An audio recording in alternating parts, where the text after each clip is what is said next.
अरस, आत्मा रस से रहित है। खट्टा मीठा कड़वा कसाला चरपरा कोई भी रस आत्मा में नहीं है। मिथ्या दृष्टि को इन्हीं में रस आता है। खट्टा मीठा कड़वा कसाला चरपरे में रस आता है और आत्मा उससे विरस लगती है, नीरस लगती है। जबकि ये जीव पर पदार्थ का भोग कर ही नहीं सकता। देखना, जैसे किसी व्यक्ति ने मीठा और नमकीन खाया, ध्यान देना। अब वो कह रहा मैंने मीठा और नमकीन का उपभोग कर लिया, मैं इसका भोक्ता हूँ, मैंने इसका स्वाद लिया। पर आध्यात्मिक दृष्टि से देखा जाए, जो चीज़ उसने खाई है ऑपरेशन करके अभी भी वापिस निकाली जा सकती है। रसगुल्ला खाया ना, उस रसगुल्ले को ऑपरेशन करके निकाला जा सकता है। पर्याय बदल गई, ये बात अलग है। यदि इस जीव ने रसगुल्ले को भोग कर लिया है, आत्मसात हो जाना चाहिए, फिर उसको ऑपरेशन करने पर भी नहीं मिलना चाहिए। आप लोग समझ रहे हैं क्या बोला? कहने वाला कह रहा है कि मैंने रसगुल्ले का उपभोग कर लिया, मैंने रसगुल्ले खा लिए, लेकिन खाए कहाँ है, उपभोग किया कहाँ है? वो तो ट्रांसफर किया, इधर से जाकर के इधर चला गया, स्थानांतरित हुआ है। रसगुल्ले का उपभोग नहीं किया तो क्या किया है? आपने अपने ज्ञान का उपभोग किया है। किसका उपभोग किया? ज्ञान का उपयोग किया है, उपभोग किया है। ज्ञान ने जाना है कि ये सॉफ्ट है, कि मीठा है, कि स्वादिष्ट है, कुछ भी, इसके अलावा कुछ नहीं किया। ना मिथ्या दृष्टि भोगता है, ना सम्य दृष्टि भोगता है। मिथ्या दृष्टि मानता है कि मैंने रसगुल्ले का उपभोग कर लिया, पर सम्य दृष्टि जानता है कि नहीं, एक द्रव्य दूसरे द्रव्य का उपभोग कर ही नहीं सकता। कर लेगा तो वो आत्मा के अंश में मिल जाना चाहिए और इसका अलग से अस्तित्व खत्म हो जाना चाहिए। लेकिन उसके अस्तित्व को कोई खत्म कर ही नहीं सकता। उसके अस्तित्व को खत्म करने की सामर्थ्य तो अनंत बल के धनी के विज्ञानी के पास भी नहीं है। पर मिथ्या दृष्टि की मान्यता रहती है, वो इसी तरह से उसी रस के पीछे पड़ा रहता है। खट्टा मीठा कड़वा कसाला चरपरा होना, उसके लिए वो तल लगा देगा, धन लगा देगा, मन लगा देगा, जीवन लगा देगा। लेकिन सम्य दृष्टि की ऐसी धारणा मान्यता नहीं होती है। वो मानता है कि ये पुद्गल है, स्वतंत्र द्रव्य है, ये पुद्गल का ही गुण है। स्पर्श रस गंध वर्णवंता पुद्गला, है ना सूत्र? पुद्गल में स्पर्श रस गंध वर्ण पाए जाते हैं, ना जीव में, न धर्म में, ना धर्म, ना आकाश में, ना काल में, 5 द्रव्यों में नहीं पाए जाते। और सद्रव्य लक्षणम, द्रव्य का लक्षण सत है, वो पहले भी था, आज भी है, अनंत काल तक आगे भी रहेगा। किसी भी द्रव्य के अस्तित्व को खत्म किया नहीं जा सकता। अनादि काल से लेकर 6 द्रव्य थे, आज भी हैं, अनंत काल तक भविष्य में भी रहेंगे। ना तो 6 से कभी 5 होंगे, ना कभी 6 से 7 होंगे, इनकी संख्या ध्रुव है। तो सम्यक दृष्टि की श्रद्धा होती है कि द्रव्य 6 होती हैं, तत्व 7 होते हैं द्रव्य, तो वो 9 पदार्थ मानता है।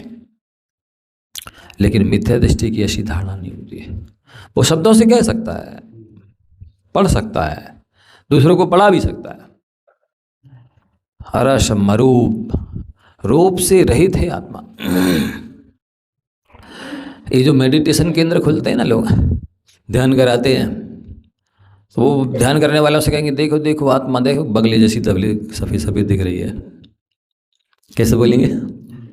आत्मा बगुले जैसी सफ़ेद दिख रही है, तो कभी कहेगा कि सूरज जैसी चमक रही है। ये सारे के सारे गुणधर्म पुद्गल में पाए जाते हैं, जीव में कहाँ से आ गए?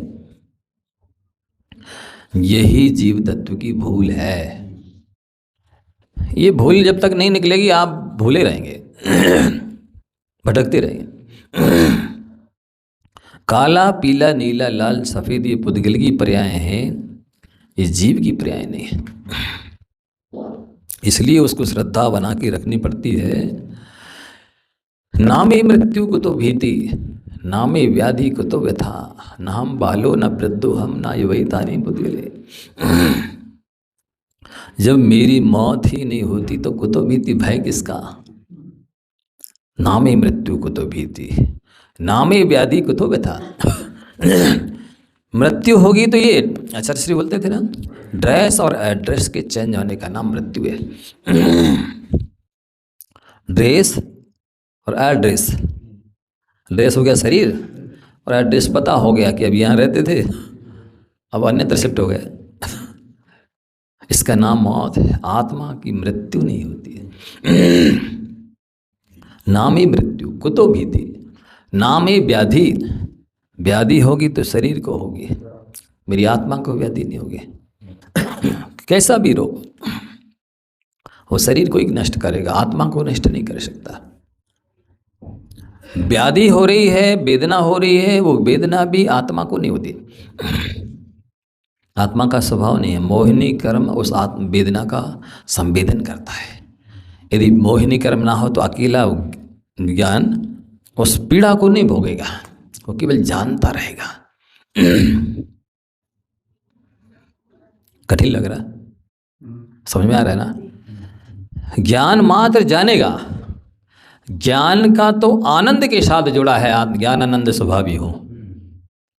आत्मा कैसा है? ज्ञान आनंद स्वभाव। ये जो सुख दुख इंद्रिय जन्य वेदन हो रहा है, उसका वेदन करने वाला मोहिनी कर्म है, ना कि ओनली ज्ञान। नामे व्याधि को तो विधा, ना हम बालो, मैं बालक नहीं हूं। बाल्यावस्था पुद्गल की है। न वृद्धु हम, वृद्धावस्था हम वृद्ध हो गए हैं। कौन हो गया वृद्ध बताओ? शरीर की अवस्था है ये वृद्धावस्था, आत्मा की अवस्था नहीं है। आत्मा अजर अमर है।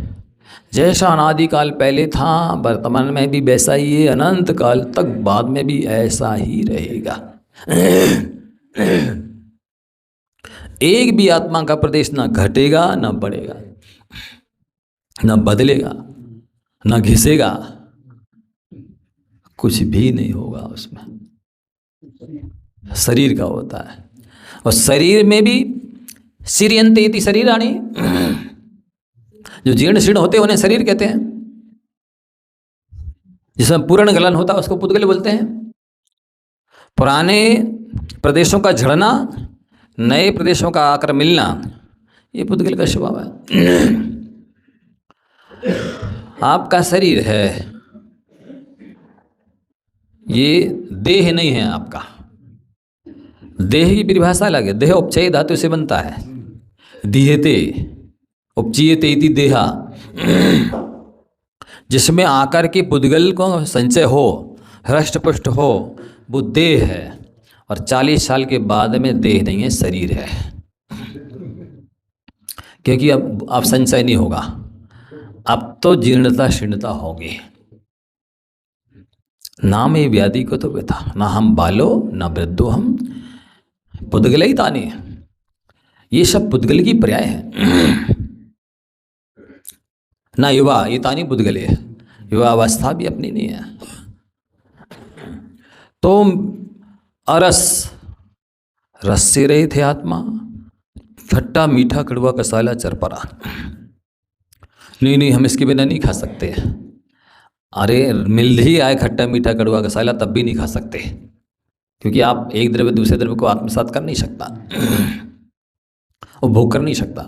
वो स्थानांतरित कर सकता है, ट्रांसफर कर सकता है, बाहर से इधर भीतर कर सकता है, बस। केवल ज्ञान तो जानने वाला है। अच्छा लग रहा है, अच्छा और बुरा ये राग और द्वेष के फैसले हैं, वस्तु स्वरूप नहीं है। ये अच्छा है और ये बुरा है, ये किसने फैसला दिया? राग ने फैसला दिया अच्छा है, द्वेष ने फैसला दिया बुरा है। वस्तु अपने आप में ना अच्छी है ना बुरी है। देखिए दृष्टांत के माध्यम से समझिए।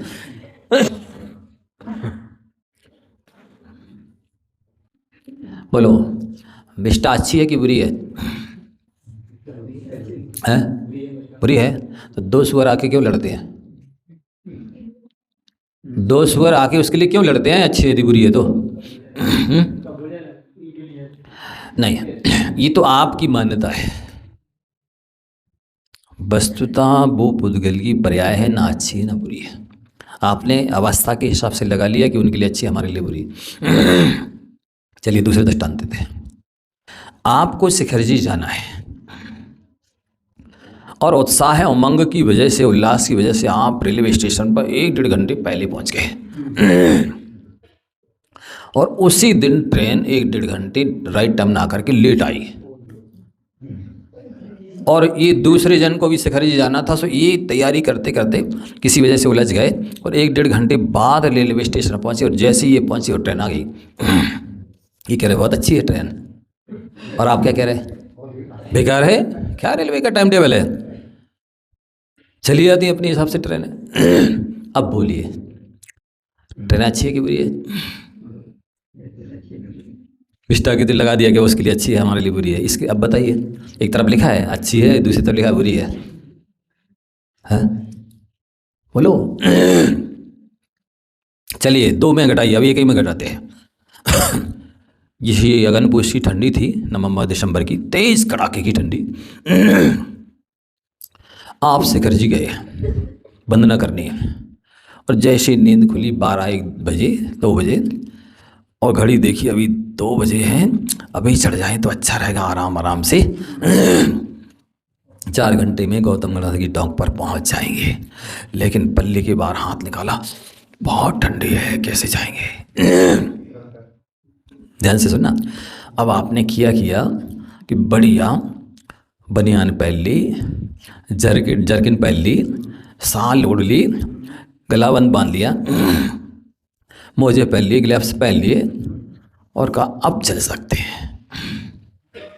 चले 100-200 सीढ़ियाँ चढ़ी और गर्मी लगी और ये कहाँ से पहने आए और एक एक करके उतार के तुम संभाल लो यार, ले चले इसको, हम नहीं ले जाएंगे। जिसकी इसी तरह कमर बांध लिए कैसे ले गए और जैसे ही गौतम गणनाथ की टॉप पर पहुँचे, अरे बहुत ठंडी है। अब बताइए, कमरे से जब निकल नहीं पा रहे थे तब कहते अच्छी है, बहुत ही अच्छी जरकन है, ये साल बहुत अच्छी है, अब यात्रा इससे वंदना हो सकती है।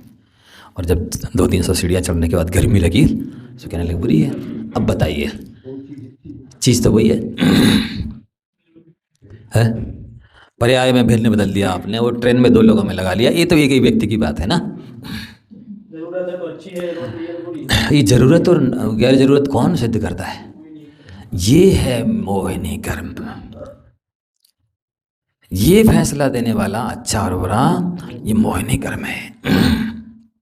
ये काम आत्मा का नहीं है, ये स्वभाव आत्मा का नहीं है। बस यही आपको निर्णय करना है तत्व निर्णय में कि इससे हमको राग द्वेष से बचना है। ऐसे कई दृष्टांत दिए जा सकते हैं जिसमें आप कभी उसी को लाइक करते हैं और कभी उसी को निगलेक्ट कर देते हैं, उसी को पसंद करते हैं और उसी को नापसंद कर देते हैं। तो ये आपको समझना है कि ये मेरी आत्मा का स्वभाव नहीं है, ये मेरी आत्मा का गुणधर्म नहीं है, ये मेरा पद नहीं है, ये मेरा लक्ष्य नहीं है। यही करते हुए अनादिकाल से चले आ रहे हैं, इसी वजह से यहाँ संसार में रुल रहे हैं। अरस मरूग अगंधम, गंध के बारे में देखो कितना राग द्वेष होता है। खुशबू आ जाए तो नाश तेज हो जाएगी और यदि दुर्गंध आ जाए तो चेहरे के छक्के से बन जाएंगे, सिकुड़ जाएंगे नाक मुंह, हाथ तुरंत पहुंच जाएगा। शास्त्र की दृष्टि से आपको ये करना पड़ता है, भेद अलग बात है, लेकिन भेद ज्ञान तो होना चाहिए ना। ये पुद्गल की पर्याय है। ये मेरा, इनको ग्रहण करना और छोड़ना और रागद्वेष करना ये मेरा स्वभाव नहीं है। तत्व निर्णय तो करना होगा, नहीं तो 7 तत्वों के हुल के अंतर्गत बताई जा रहा आपको ये। अबतम, आत्मा का कोई अभिव्यक्तिकरण नहीं किया जा सकता। तीर्थंकर परमात्मा भी हाथ पर रख करके आत्मा को नहीं दिखाते थे। समयसार में लिखा, वो भी दिव्य ध्वनि खिरा करके आगे बढ़ जाते थे। अंतरंग बहिरंग परिग्रह का त्याग करके मुनिराज ध्यान में उसका वेदन संवेदन अनुभव करते थे। तो कोई दृष्टांत संसार का नहीं दिया जा सकता कि आत्मा ऐसी है।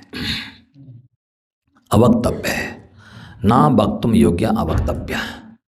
कोई भी उसका कथन समझाया जा रहा है, लेकिन ये सब बाहरी लक्षण गुणधर्म है, आत्मा का ऐसा स्वरूप नहीं है।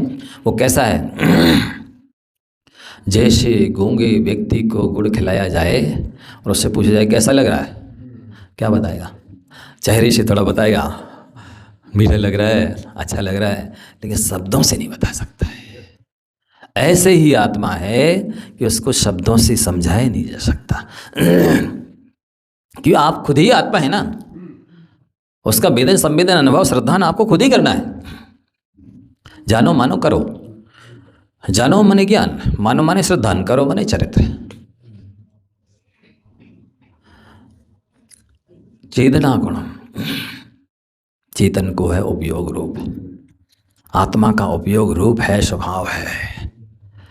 उस चिद रूप के लिए बड़े बड़े ग्रंथ लेके गए हैं। समय सार हो, अध्यात्म तरंगणी हो, ज्ञान अर्णव हो, बहुत सारे ग्रंथ लेके गए एक शब्द के लिए, चिद्रूप हो हम।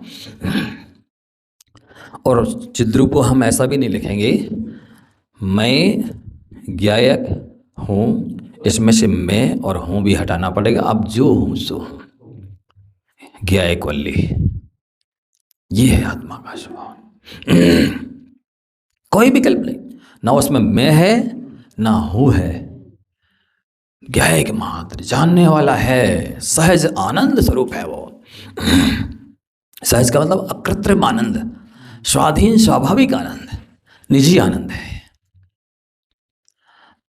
चेतना गुण मशब्दम, शब्दों से कहा नहीं जा सकता, ना उसमें शब्द है ना उसको शब्दों द्वारा समझाया जा सकता है।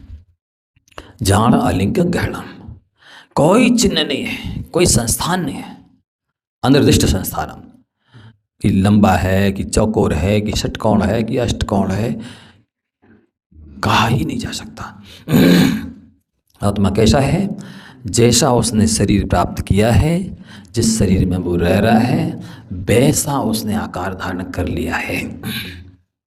जैसे पानी, पानी कैसा होता बताइए? पानी का कथन कर सकता कोई? खट्टा होता, मीठा होता, कड़वा होता, कला कसाला होता, कैसा होता है? लाल होता, पीला, नीला, सफेद, कैसा होता पानी? हाँ, कहा नहीं जा सकता। सामान्य से खारा पानी है, मीठा पानी है, पानी ना खारा होता ना मीठा होता है, पानी तो पानी होता है, स्वच्छ होता है, दर्पण की तरह। आत्मा दर्पण जैसी है। आत्मा के सामने, दर्पण के सामने हंसो तो झलक जाएगा उसमें, फिर हंसता हुआ, रो तो रोता हुआ झलक जाएगा, चिढ़ाओ तो चिढ़ाते हुए झलक जाएगा, आग जलाओ तो आग का प्रतिबिंब आ जाएगा, पानी बरसेगा तो पानी बरसता दिख जाएगा।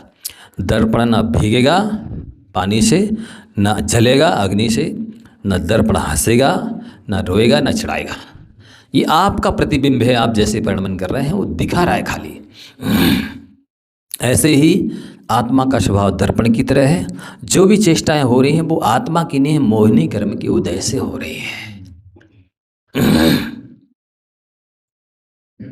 थोड़ा समझने की चेष्टा करना, हो सकता है आपने अभी तक ऐसी चर्चा न सुनी, करी होवे, पढ़ी होवे, लेकिन तत्व निर्णय के क्षेत्र में ये जानना और मानना आवश्यक है।